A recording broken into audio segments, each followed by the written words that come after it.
streaming from the 22 News Broadcast Center. This is 22 News at 4 p.m. Digital Edition. Happy Friday, and thank you for joining us for 22 News at 4 o'clock. I'm Nick Oresco. We'll get to your top stories in just a bit, but first, the man of the next few minutes, 22 News Storm Team meteorologist Brian Lapis, to get to every time. Yeah. Brian, as you promised yesterday, beautiful day out there. Yeah, and I like our chances for an even nicer day tomorrow. If you like it a little bit warmer and a little bit brighter, we got you covered for tomorrow. Let's take a look at traffic right now.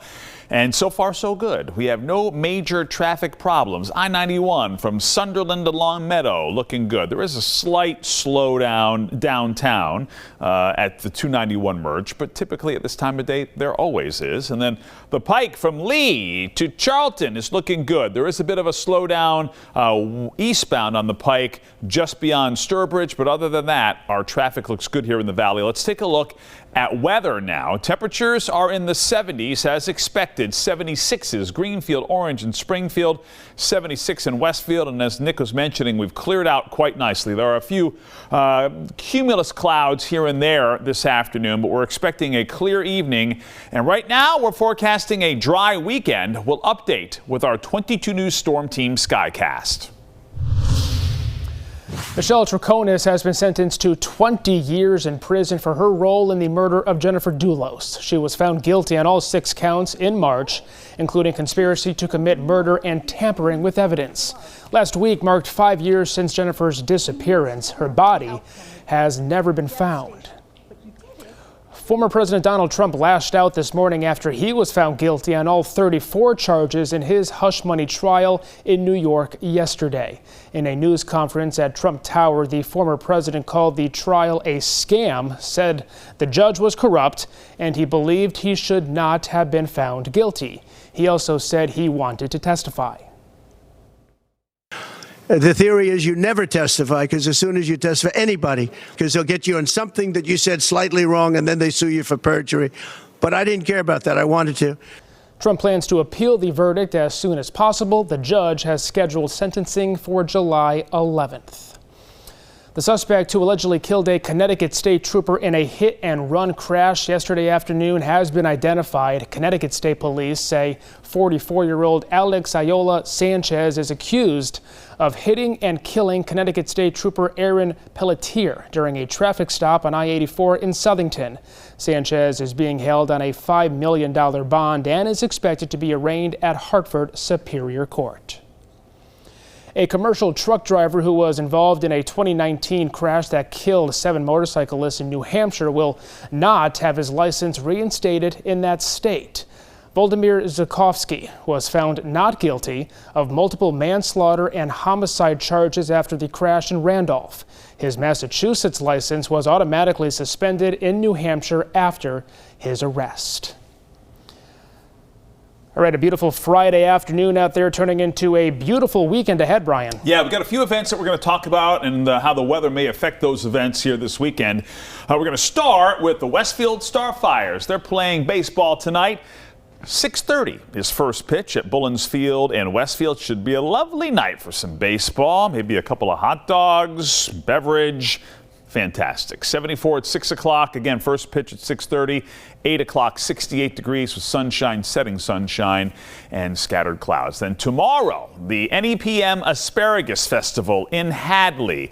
This should be a great day for this event. 74 degrees and sunshine at 11 a.m. 3 o'clock, mostly sunny, 83 degrees. Just a word to the wise.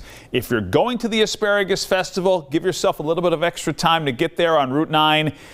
If you are not planning on going to the Asparagus Festival tomorrow, I would steer clear of anywhere near Route 9 in Hadley, because typically it's very busy for the Asparagus Festival. And of course, Springfield Pride is tomorrow. Parade starts at Springfield Technical Community College, goes down State Street and then through downtown to Stern Square. That parade steps off at noon, and then there's a block party until 6 p.m. Should be a great day for it. 76 at noontime, mostly sunny, 84 degrees at 4 o'clock. And Sunday's looking pretty nice too. We'll tell you about that on 22 News at 5. TikTok is creating a version of its app exclusive to the United States, which will be independent from the platform's Chinese parent company ByteDance. Reuters says this is an attempt to show American lawmakers that the social media company operates freely from the company. TikTok denies the report and is suing the U.S. government over a new bill that gives ByteDance until January 19th to pass control of the app to someone else or face a ban. Well, the Basketball Hall of Fame is buzzing today with the opening of the brand new exhibit called The Vault. This new exhibit showcased the history and culture of the Boston Celtics, including championship rings, game-worn jerseys, and even Larry O'Brien trophies. 1981 Finals MVP and two-time champion Cedric Maxwell served as the official ribbon cutter and one of the very first tour guides for the exhibit this morning. We asked him what it meant to be part of the event. I think it's so outstanding. I think if you have not been to the hall and you need another reason to come, this would be it. They have a collection of more rings than anybody has had. And they're authentic. I think there's like 8 championship rings here. So this place is it's a treasure trove. State officials also visiting Springfield to take in the exhibit, including Lieutenant Governor Kim Driscoll and Director of the Massachusetts Office of Travel and Tourism, Kate Fox. Now for a look at what we are working on for 22 News starting at 5 o'clock. Our coverage continues of the new Hall of Fame exhibit. See what our local officials say about this taste of Boston history. And we have the latest update on the fiscal year 2025 budget from the State House in Boston. Plus, with the 3rd annual Springfield Pride Parade kicking off tomorrow, we have all you need to know about this popular event.